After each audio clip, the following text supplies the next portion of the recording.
Hey guys, welcome to another delicious episode of Cooking Without Kidneys. I'm your host, Chef David Pollack, and today we're actually going to be making ourselves some down-home cooking. We're going to be making ourselves some meatloaf, a little chipotle barbecue to go with that, and a kale salad, and we're going to finish it up with one of my favorites from when I was a kid, a coffee chocolate frap, or a mocha frappuccino.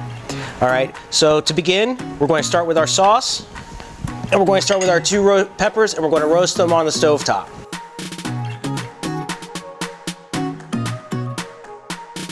All right, now that we got our peppers starting to go, I can tell you that I was on dialysis for 4.5 years, and I've never had a great day on dialysis, but I definitely had some bad ones. Probably the scariest one for me was the first week I was there on the machine. The tech actually got pulled away to help out another tech, and I was in a conversation with somebody else and didn't realize it even happened, but I went out, and it turns out that they were pulling so much fluid off of me that my blood pressure dropped. And I mean dropped, it dropped to like 50/30. They were pumping me full of fluid just to hopefully get my heart back up to speed. So, and that was the last time that tech ever walked away from me while I was on the machine. It's very, very important that if you are on dialysis to pay attention to what the techs do and what's going on around you, even knowing what flow that they set things to, how hard they're pulling on you. That way you have the knowledge, that way you can call them on what they're doing. Like I said, I've had a tech that wasn't paying attention. When they took me off of blood pressure meds, that's when they were able to actually start pulling more fluid off. But dialysis is all about, making sure that your body's being filtered out of all the toxins, the excess potassium, all the excess of stuff. But it also takes out a lot of the protein, which is why everything I do in some way, shape, or form is high protein.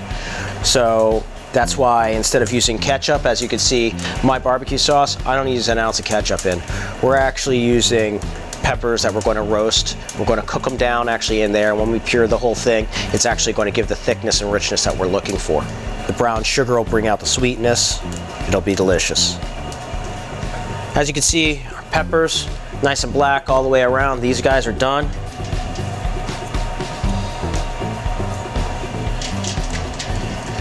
In our ice water, just going to bring them over, let them rest, and now we're going to get into making our actual barbecue sauce.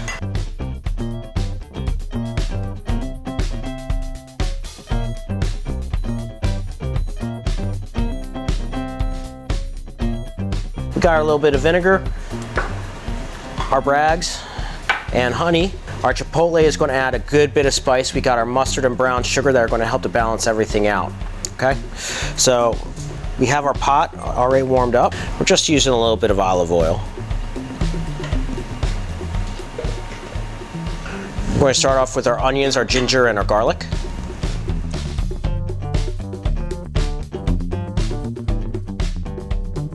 We're just going to give this a couple minutes to sweat down. Now the whole idea behind making this way is that way we can layer our flavors, okay, a little at a time. Sweat out the ginger, get the raw out of there, ginger, onion, and garlic, get the sweet blended in, and we're just doing it little by little by little. We're going to take our peppers, and as you can see, just using my thumb, the skin's just coming right off. That's all she wrote. Skins are off, got all that tough off, the seeds are out. And we're using the water here that we cooled them off in to help peel it all out. I love the way things smell when they cook, especially onions, ginger, and garlic. The scent tells you when they're close. As you can see, the onions, the ginger, the garlic, the onions are starting to get translucent. You can smell this ginger coming through. And of course, the rawness of the garlic is going away, and it's just going to be that nice, sweet, mellow flavor. We're now going to deglaze this with our vinegar. Going to add our brags, liquid amino, and our mustard. We just want to give this a couple minutes to cook down so all that flavor can really kind of condense in on each other. As you can see, it's starting to get nice and thick. Mustard is a great thickener. It's also great for emulsifying dressings. Whenever you're, say, we're making a kale salad today, we could actually use a little bit of Dijon in that, and that will actually bring everything together very nicely. Now we're going to add our sweets to this. We're going to add our honey. And you can use molasses too. This is just a personal preference on my part. I prefer using honey over molasses for this particular recipe. And our brown sugar.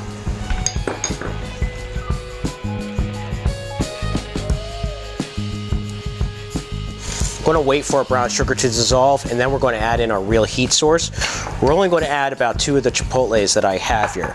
You know, chipotles are essentially jalapenos that have been smoked and tossed in adobo, which is essentially roasted peppers and tomato paste, onions, and garlic. There we go.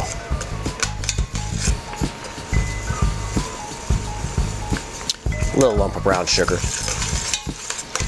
Now we're going to add 2 chipotles to this.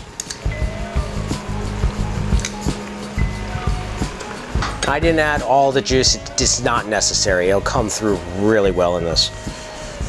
Last but not least, our roasted peppers and our chicken stock. We're going to turn this down to medium, and while we're taking care of our meatloaf and kale salad, this is actually going to reduce down. Okay guys, and now that I got my chipotle going, we're actually going to get into making our meatloaf. We're just going to slide this over for a moment. And we're going to need a saute pan. Now, I personally like sauteing off all my vegetables before putting it into the meatloaf. That way, you're not going to end up with any raw points or anything of that nature. We have a little parsley, oregano, and thyme here that we're just going to chop together. Okay, I got a garlic clove. Now, I prefer sliced garlic cloves. I feel you get more flavor out of them. You smash them down. And actually, fun fact, raw garlic, when you smash it and the oxygen hits it, actually creates a bunch of amino acid based sulfites that are really good for you. So they say raw garlic's really good for you, but it's really hard to eat. So we're just going to crush it. We're going to toss it with our onions and peppers. We're just going to use a touch of olive oil. And when we saute this, we want this to be quick, so we're just going to do this over top of high heat. While this is warming up, we're going to make sure to take out the stems. Now, the oregano tends to be a little woody, so you want to make sure that we're just getting the leaves. As you can see, our pan over here is nice and hot.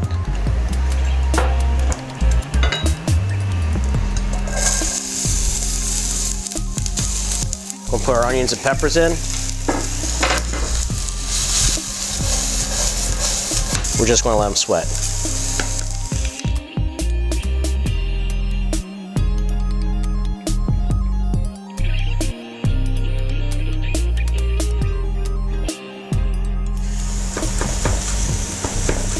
We have all of our fresh herbs together. All the hard stems have been picked out of the thyme, out of the oregano. We're going to put these directly in with our meat.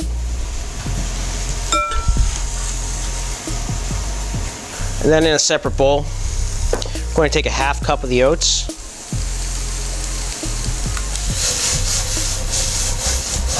We're going to let our peppers and onions sit over here and rest while we're making this up. Now, me personally, this is where I really like to wear gloves.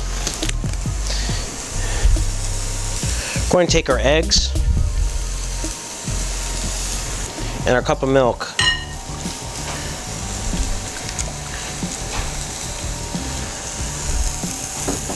We're going to mix them with the oats. This is going to soften them as they sit here. The oats are going to expand. We're just going to give that a minute. Our cheddar cheese, we're going to mix directly in with our beef as well.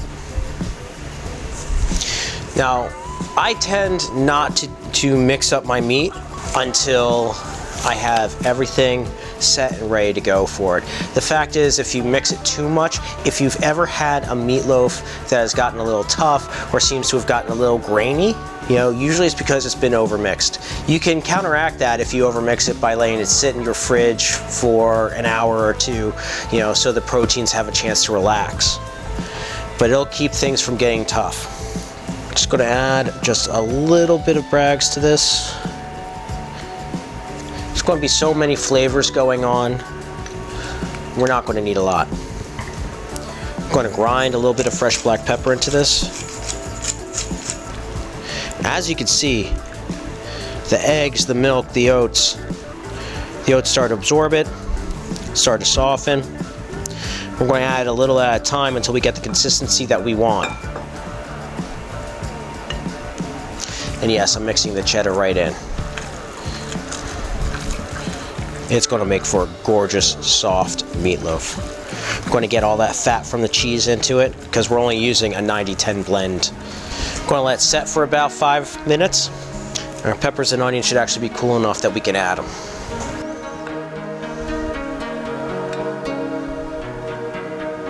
Right now I'm just trying to get it all mixed together. Now there's a couple different ways we could form this. We could actually take parchment paper, put it along the bottom of a long pan, fill the pan, and then wrap it in parchment and put it directly on the tray. Personally, I like just roasting it straight like this. This way, when my barbecue is done, I could actually, after I puree it, top it as a glaze instead of having it be completely separate from the actual dish.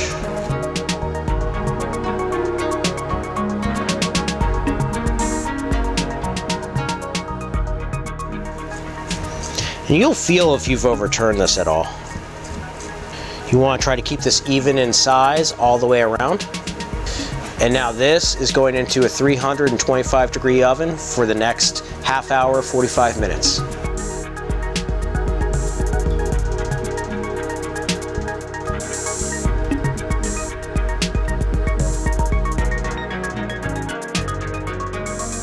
Okay, with our meatloaf in the oven cooking away, our sauce is ready to go. Time to make our side, which is a kale salad. Now the cool thing about this is the kale is going to be raw, and we're just going to use the acid from a rice wine vinegar and our liquid aminos to kind of break it down a little bit. This is one of the few things you'll see me put just a touch of salt into, just to help with the sweating process of all the vegetables. All right, I'm going to take you through how I break down kale. We're not going to use all this, but this is essentially how a head comes. Okay, you have the spine through the back, you have, it's nice and thick, and really is not something that anybody really wants to eat. So how do you get rid of it without sitting here and trying to pick off each little piece? And the truth is that if you say everything is okay, it comes right off. And that's for most of your dark leafy greens. Now, when on dialysis, this is the only dark leafy green that you really can eat as much as you want because of how low potassium it is. But right now, all we're doing is we're just getting rid of that hard woody piece. And sometimes, if it bunches up, if you want to get rid of it all the way up, you could just do that. As I say, when you're cleaning kale, everything should be okay. We'll do the last of it. Might as well do it all. Take this over, we're just going to soak this in water. And this is the one time you're going to see me use salt. Okay? By soaking the kale in salt water, it's going to pull out, like if there's any kind of parasite, any bugs, anything of that nature, we want to take care of it. We want to also try to get out any bitters that may be in there. And we're just going to let that sit and soak for a couple of minutes while we get all of our other ingredients together. We're going to take our little bit of parsley that we have here. Don't need these stems.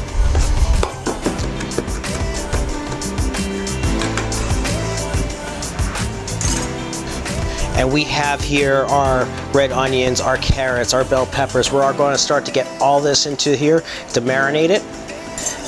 We have our parsley all chopped up. I have about a 1/4 cup here of rice wine vinegar. Going to do equal parts of that in Bragg's liquid amino. And of course, a little bit of olive oil. The olive oil is going to really bring balance to everything. And the cool thing is the Bragg's liquid amino, the vinegar is actually going to help to break down the kale itself once we add it. The longer it sits, actually, the better the kale will come out.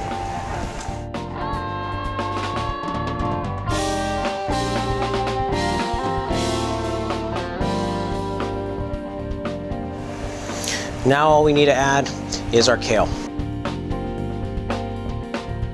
I'm actually pulling the kale out of the water instead of draining it. Okay, I want to make sure that I'm rinsing off any of that excess salt.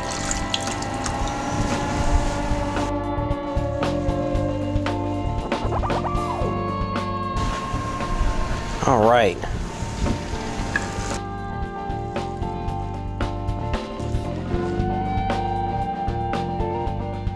We don't even want to chop this fine, we just want to chop it down a little bit. Just to help it break it down, make it fork size.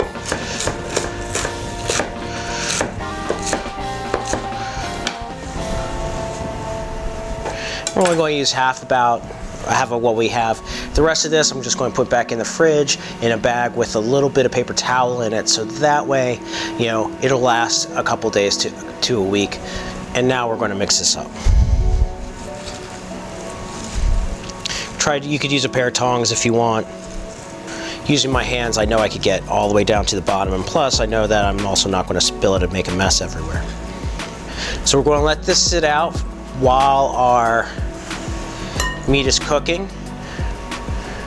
We're about ready to start pureeing our sauce, and we'll be ready in about 15 minutes. Okay, now that our kale salad is done, oh yeah. So take a look at that, guys. So this is nice and reduced. We'll actually be able to blend this up, and we should get a nice thick barbecue sauce. We're just going to take this right over to our blender and pour everything right in here.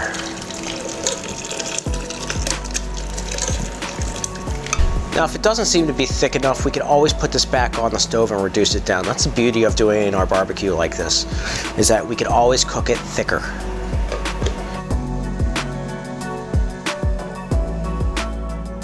All right, guys, let's take a look at this. Yeah, so as you can see, it's more of a puree. It's a little thin for my tastes. So we're going to put this back in. We're just going to let that cook down just a touch more. But since we're at this point, might as well give it a taste.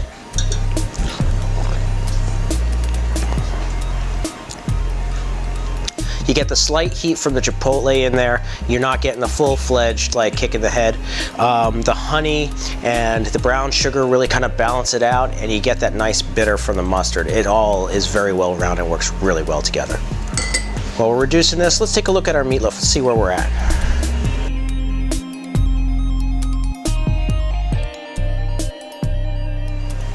So just by feel right now, it's not quite there. Still has a little ways to go. So we're going to give it another 10 minutes. Check it again. All right, guys, now let's take a look at our meatloaf and see where we're at.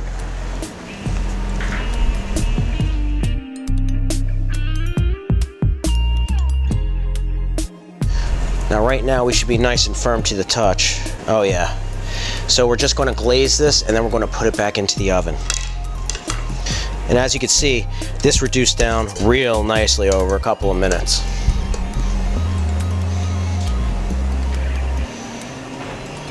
I'm going to reserve some to pour over top. Now we're going to pop it back in the oven for another minute, and it'll be done.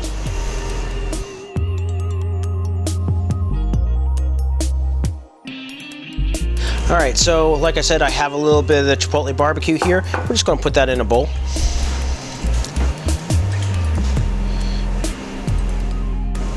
We have our salad ready to go, and we should check our meatloaf because that should be set and done.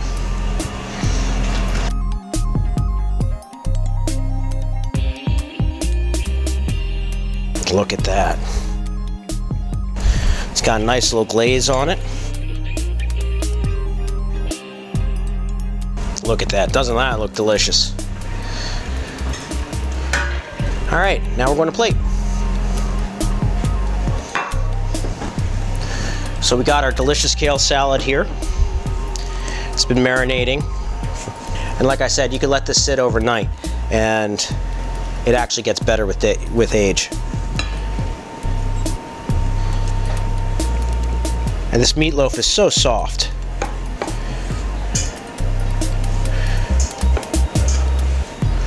The onions and the peppers look perfectly cooked. The fat from the cheddar really helps it along. And our sauce, our barbecue.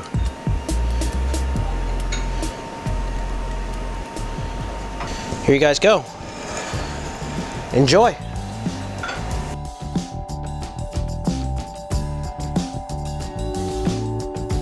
So right now I'm going to make you one of my most favorite desserts, something that my dad used to make for us as kids. A little bit more of an adult version because I'm going to use a little bit of black coffee from Organo into it. Okay. This is black coffee with nothing more than coffee and reishi mushroom. And what I'm making is a chocolate Frappuccino. You know, if you wanted something that was light, and rich, this was it. And it's something that we used to do all the time in our house. So we're using 1 packet of coffee, and 1 packet equals 1 cup. I have about a cup of ice here.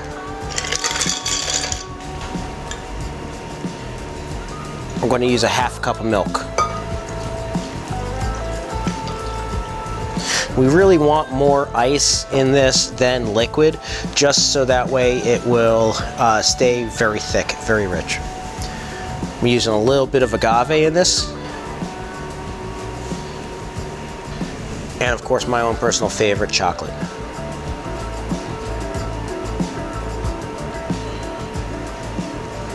I'm going to cover it, buzz it together.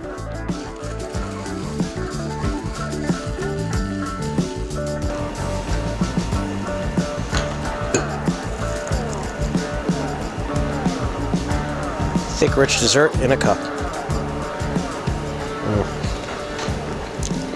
That's childhood memories.